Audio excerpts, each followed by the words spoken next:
Deputado Coronel Telhada, do Progressistas, comenta a polêmica dos projetos de lei que nascem com o objetivo de dar nome a locais e datas comemorativas. E falou também de projetos de lei de sua autoria em tramitação aqui na Assembleia Legislativa. É importante esclarecer que quando nós fazemos um projeto de lei, ele simplesmente não brota na cabeça da gente, tive uma ideia, vou fazer um projeto. Não é assim, alguns até surgem, aí nós consultamos a equipe, consultamos as pessoas, para não se fazer uma coisa só da nossa cabeça. E realmente, quando se fala em projetos de lei de denominações e de homenagens, as pessoas criticam muito, falam absurdos, sabe, porque as pessoas não conhecem. Quando eu era vereador, e nós fazíamos um projeto batizando uma rua com determinado nome, as pessoas já criticavam, que absurdo, para quê? A pessoa tem que lembrar que muitas pessoas moram em ruas que não têm nome. A pessoa não pode receber correspondência, a pessoa não pode fazer um crédito, a pessoa não tem nada. Então, no vereador, ele tem essa obrigação, e nós, deputados, também temos.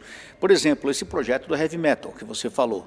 Nós estamos atendendo um pedido que foi feito num site com mais de 45 mil pessoas falando disso aí. Eu vi até outro dia uma reportagem do prefeito de São Paulo, o prefeito Covas, dizendo que ele vai fazer e sancionar essa lei no município de São Paulo, porque muitas pessoas assim o procuraram.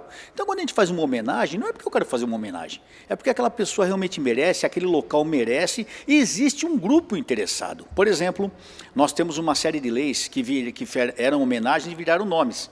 Me permita aqui olhar, por exemplo, 12 leis que são de homenagens ou que batizam determinados locais. Por exemplo, um deles foi a batizar o 4º Batalhão, a Lei 17.082 desse ano. Foi sancionado pelo nosso prefeito, pelo nosso governador Dória, onde se batizou o 4º Batalhão com o nome do Coronel Luiz Nacarrarada, que foi um comandante que esteve naquele batalhão durante 11 anos, ininterruptamente comandando o batalhão, deixou muitos amigos, muitas pessoas, e a própria população da Lapa, de Pirituba, nos fez esse pedido para que nós homenageássemos o batalhão com o nome do coronel, e assim o fizemos. Quem não conhece isso vai falar que besteira, que perda de tempo, e não é, aquelas pessoas pediram isso. E eu não sou deputado para atender só um determinado grupo, uma determinada classe, nós somos deputados para atender a todo mundo, então todo mundo que nos procura e nos faz um pedido, nós procuramos atender. Então, para você ver, nós temos várias denominações. Outro, para você ver que interessante, esse ano nós conseguimos a Lei 17.095, que instituiu o Dia dos Veteranos Militares das Forças Armadas Brasileiras e das Forças Auxiliares, que são quem? As polícias militares. Quem não é veterano, quem não é militar, pode falar, poxa, que perda de tempo. Não é, existem inúmeras associações, inúmeros grupos, inúmeras instituições de veteranos. E essas instituições estão todas meio que perdidas. Então, esse projeto de lei que nós estamos querendo o dia 11 de novembro, como o Dia dos Veteranos das Forças Armadas e Forças Auxiliares, nós vamos reunir todos esses grupos. Eu quero fazer uma sessão solene aqui. E essas pessoas, quando souberam do projeto, para você ter uma ideia, eu fui muito elogiado na rede social por eles, porque conhece, é lógico, quem não conhece, fala besteira. Então, a população tem que entender primeiro que quando nós fazemos um projeto, ele simplesmente não sai da nossa cabeça. Nós somos procurados por alguém e essa pessoa nos pede para que façamos isso. E nós atendemos. E segundo, quando é feito um projeto de denominação ou de homenagem, é porque alguém pediu e com certeza um grupo vai ser atendido no seu anseio nesse sancionamento desse projeto que vai virar uma lei.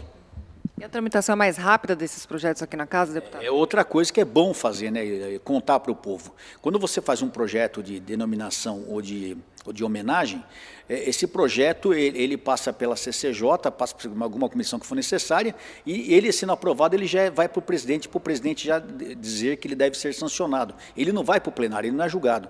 Então, ele não é votado. Então, o que acontece? Ele é muito mais rápido.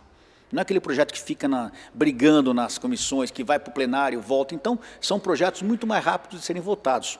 Por quê? Porque é uma coisa que realmente não traz nenhum prejuízo. Quando eu fiz eu acho interessante que outro dia eu fiz um projeto para um motoclube. Menina, o que eu ouvi de besteira. O que eu ouvi de besteira, o pessoal dos motoclubes adorou. Mas quem não é, falou, mas para que fazer isso? Que absurdo. Aí eu pergunto para a pessoa, a primeira coisa que eu quero perguntar, em que vai atrapalhar a vida do cidadão? Em nada. Então, por que está me enchendo o saco? Primeira coisa que eu pergunto, se não vai atrapalhar a vida do cara, por que o cara está reclamando? Segundo, repito, se a gente fez é porque foi pedido de alguém, e aquele grupo se sentiu homenageado. Então eu sempre digo, se você tem uma ideia, você quer trazer uma proposta, traga para a gente, entre em contato com o nosso e-mail, com o nosso WhatsApp, joga essa ideia para a gente, que nós teremos um máximo de boa vontade em atender esse pedido. Tá? Pode contar que o nosso trabalho está à disposição de todo mundo. Deputado, eu queria falar um pouquinho sobre um projeto da sua autoria, que é o 532 de 2019, que proíbe os hospitais, clínicas, de reterem as macas das ambulâncias do SAMU, do Corpo de Bombeiro e de outras unidades móveis. Esse foi um projeto que já tinha sido apresentado pelo senhor numa outra ocasião como vereador, que foi vetado na época. Queria que o senhor falasse um pouco da relevância disso para a população entender como a coisa acontece, porque muita gente também não sabe. Olha, eu quero lembrar a todos que eu estou no 2º mandato de deputado estadual. Antes disso, eu fui durante meio mandato, 2 anos e 2 meses, eu fui vereador na cidade de São Paulo. Esse projeto foi trazido para mim pelo próprio pessoal do SAMU. Lembro mais uma vez, não saiu da minha cabeça, não foi o start, eu tive uma ideia, vou fazer um projeto. Não, o pessoal me trouxe a proposta. O que acontecia, e acontece ainda, a viatura do SAMU. A viatura do SAMU é aquela viatura grande, igual tem o SAMU e o Corpo de Bombeiros, que fazem a mesma obrigação, que é socorrer pessoas em situação de emergência. O bombeiro não tem esse problema, mas o SAMU tem, porque o SAMU é da prefeitura. Então o SAMU, quando ele chegava num hospital, você não precisa, não é novidade para ninguém dizer que os hospitais estão superlotados. Nós temos gente sendo atendida em corredor, que é uma tristeza, que é um absurdo, mas é uma realidade. Então, o que acontecia? A viatura chegava lá, o SAMU com a vítima na maca. Quando eles deixavam a vítima na emergência, o pessoal não deixava levar a maca embora, porque não tinha onde pôr a vítima. Aquela vítima não tinha uma maca para se colocar a vítima, não tinha uma cama. Eles retinham a maca do SAMU. O que acontecia? O SAMU não podia mais sair para atender ninguém. Então, você ficava com uma viatura parada, com a guarnição parada, que normalmente é um motorista, um médico, um enfermeiro. Você perdia a viatura, perdia a guarnição e não podia mais atender ninguém porque a maca ficou retida. Isso é um absurdo. A obrigação da prefeitura, se está faltando maca, é comprar mais maca para o hospital, é comprar mais cama para o hospital. Quando nós fizemos esse projeto como vereador, ele passou pela Câmara, foi aprovado. Quando foi para a mão, na época o prefeito era o Haddad, ele sancionou, dizendo um absurdo, que realmente ele vetou, perdão, eu falei que ele sancionou, ele vetou justificando justamente isso, que não tinha maca nos hospitais, ou seja, ele concordou com o que eu estava dizendo, mas vetou. Ele devia ter sancionado e comprado mais macas, mas justamente ele não fez isso. Então, nós estamos agora apresentando esse projeto, essa proposta, como deputado, porque nós sabemos que esse problema perdura, principalmente nas grandes cidades. Então, realmente, o povo ele paga impostos para ser bem atendido. E uma das grandes propostas do governo, um dos grandes serviços que o governo presta é o serviço de socorro. Tem falhas, tem problema? Tem, todos têm, mas é um bom serviço prestado. E nós não podemos deixar que esse serviço caia em desuso. Nós não podemos deixar que a população deixe de ser atendida numa emergência, às vezes em caso de vida ou de morte, porque não tem uma maca. É um absurdo isso. Então, o melhor jeito é justamente isso, é obrigar os hospitais a não reterem, as clínicas a não reterem a maca, e se assim não fizer, uma multa pesada. É o único jeito, infelizmente, é o único jeito que tem. Então, nós apresentamos esse projeto de lei e estamos esperando que seja sancionado, né? Nós estamos trabalhando aqui, estamos passando pelas comissões, vamos ver se a gente consegue que seja sancionado.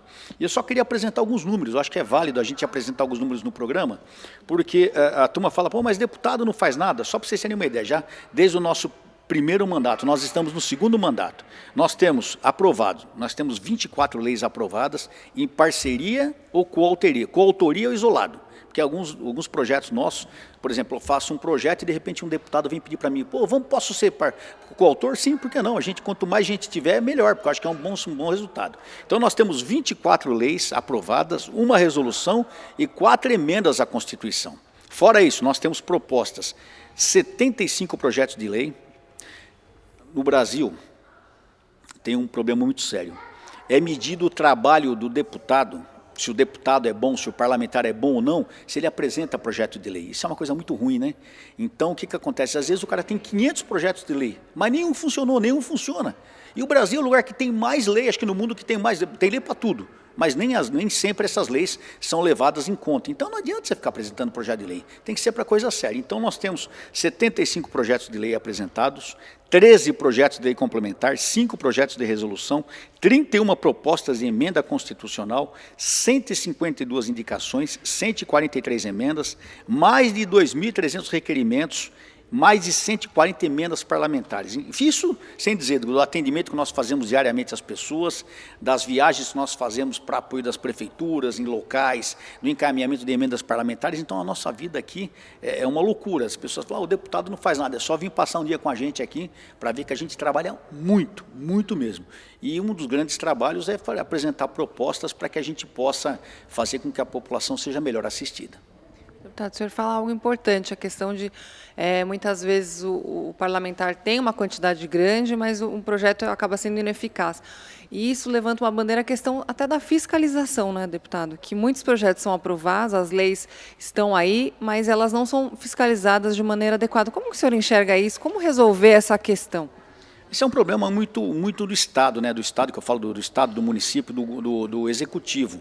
O Executivo, ele não fiscaliza as suas obrigações, entendeu? Ele muitas vezes, não só isso, às vezes nós temos uma lei sancionada e para essa lei ser, para ela ser regulamentada, teve lei minha que demorou quase 2 anos. Quase 2 anos, um absurdo isso. Olha, a lei é sancionada, mas ela não é regulamentada. Enquanto ela não é regulamentada, ela não está valendo. Então você tem a lei que não, entendeu? Que não existe, é muito ruim.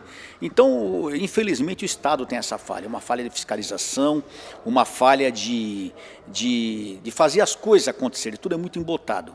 E como eu te falava de projeto, eu estava vendo aqui, tem um projeto nosso, o projeto de lei número 355 de 2019, desse ano agora de 2019, é um projeto que foi uma proposta que me trouxeram algumas mulheres, porque a gente que é homem não sabe disso, mas a mulher, e eu tive um problema desse na minha igreja.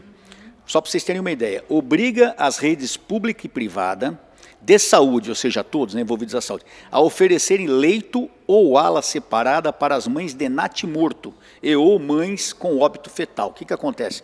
A mãe fica esperando um neném 9 meses, ou nos meses que está lá grávida, e de repente, infelizmente, essa criança nasce morta, ou tem um óbito fetal, e realmente essa mãe sofre um grande trauma, não só a mãe, a família toda, mas a mãe principalmente sofre muito. E quando ela às vezes está numa enfermaria, ou num quarto com outra mãe, você vê a outra mãe com o neném no colo, toda a família vibrando, e essa mãe fala, poxa, meu neném morreu. Então é uma situação psicológica terrível para essa mãe. E como aconteceu na minha igreja, com uma menina, filha de um amigo meu da minha mocidade, do Valdir, a filha dele também, nenê, 9 meses, nenê nasceu morta. Estava perfeita, ele tinha tudo, mas não sei o que aconteceu. Permissão de Deus, eu acho que a gente não sabe o que vem lá, mas é muito triste, eu senti a tristeza daquela família, e quando algumas mães vieram conversar comigo e propuseram isso, eu falei, poxa, por que não? E apresentei essa lei, ou seja, um homem apresentando uma lei para as mulheres. Interessante é que nesse mandato nós tivemos 2 deputadas que inclusive são ideologicamente totalmente contrárias à minha postura, que vieram conversar comigo, a Mônica do PSOL e a Marina, da Rede. Então são 2 pessoas que eu tenho muito respeito por elas, mas ideologicamente são totalmente contrárias à minha maneira de pensar, ao meu modo de trabalhar. E elas vieram pedir, coronel, nós podemos ser coautora no seu projeto? Lógico, porque eu não tenho esse negócio de vaidade, é meu, ninguém... Não, quanto mais deputados quiserem entrar de coautoria, eu acho até melhor, porque o projeto ganha força e acaba sendo votado, e se Deus quiser, virando lei. Porque a nossa intenção aqui que é aparecer para fazer uma lei? Não. A nossa intenção é criar leis, ajudar a população a ser feliz. Quando a gente cria uma lei que ela é colocada em uso e alguém é beneficiado, acho que valeu o nosso serviço. Então, infelizmente, o governo ele não tem fiscalizado a contento. Eu tenho uma lei aqui, foi a primeira nossa a ser votada, de 2015. Era um projeto, eu não lembro exatamente qual, que falava sobre empresas de segurança. Eu vou até te contar por quê. As empresas de segurança que trabalharem em eventos, elas são obrigadas a colocar todos os seus dados na internet. O que é isso, telhada? Simples. 2012, 2013, Boate Kiss, 2012, Boate Kiss, aquela loucura, todo mundo lembra lá no Rio Grande do Sul, mais de 200 pessoas mortas que acabaram morrendo no incêndio da Boate Kiss. Foi uma desgraça, sem dúvida, mas muitas dessas pessoas talvez pudessem ter sido salvas se você tivesse uma segurança adequada, se você tivesse uma brigada de incêndio adequada, pessoas preparadas para aquilo. Mas o que acontece? Na maioria dos shows, não só em locais fechados, como em locais abertos, você pega um cara grandão, fortão, tal, e bota ele como segurança sem ele ter preparo nenhum. Paga lá R$50 para o cara, cobra 200, então a empresa ganha, o cara ganha uma merrequinha lá, mas ganha, todo mundo feliz, até acontecer a desgraça. Através desse projeto nosso, que nós tentamos fazer como vereador também, e fizemos agora como deputado, e é lei, esse demorou quase 2 anos para ser sancionado, olha só, para ser regulamentado. Ele foi sancionado, virou lei e demorou quase 2 anos. Ah, não foi até hoje, eu já tinha... É lei que não existe. Nós obrigamos as empresas de segurança a colocar tudo na internet. todos os dados. Por quê?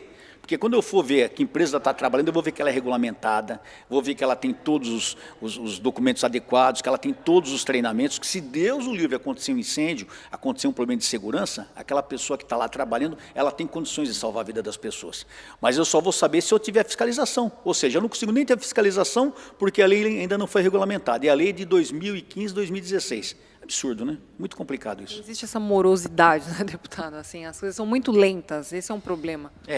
As coisas no Brasil, né? Eu acho que é um problema, não sei se é educacional, eu não sei se é um problema cultural. O Brasil, ele espera, eu trabalho com segurança. Quando você fala em segurança, não é só segurança pública. Quando você fala em segurança, você abrange todas as vertentes. Você trabalha com saúde, você trabalha com educação, tudo a segurança acaba interferindo em alguma coisa. E no Brasil, a lei, o executivo, a polícia, a segurança, ela só age depois que a desgraça acontece. É incrível isso. Então, tem que acontecer uma desgraça para a gente fazer as coisas acontecerem, não dá mais tempo. A turma fala que fechar a porteira depois que a boiada saiu, não adianta. Então, quando você apresenta uma proposta séria, uma proposta querendo um resultado objetivo, você não consegue desenvolver porque o pessoal não dá atenção. Para que fazer isso? O que adianta eu pôr na internet os dados da empresa? Até acontecer novamente. Aí quando acontecer, está vendo, ninguém tomou providência, aí querem condenar o major, querem condenar o segurança, mas, ou seja, as pessoas mesmo que são responsáveis, que são os executivos, o prefeito, o governador e o presidente, que têm a obrigação de fazer o negócio funcionar, muitas vezes não ligam, e acontece isso. Então, o executivo é muito fraco em fiscalização e as coisas não acontecem, a morosidade, e é isso que desespera o povo. As coisas, às vezes o resultado é tão simples e ele não acontece por causa da morosidade. Obrigada, deputado.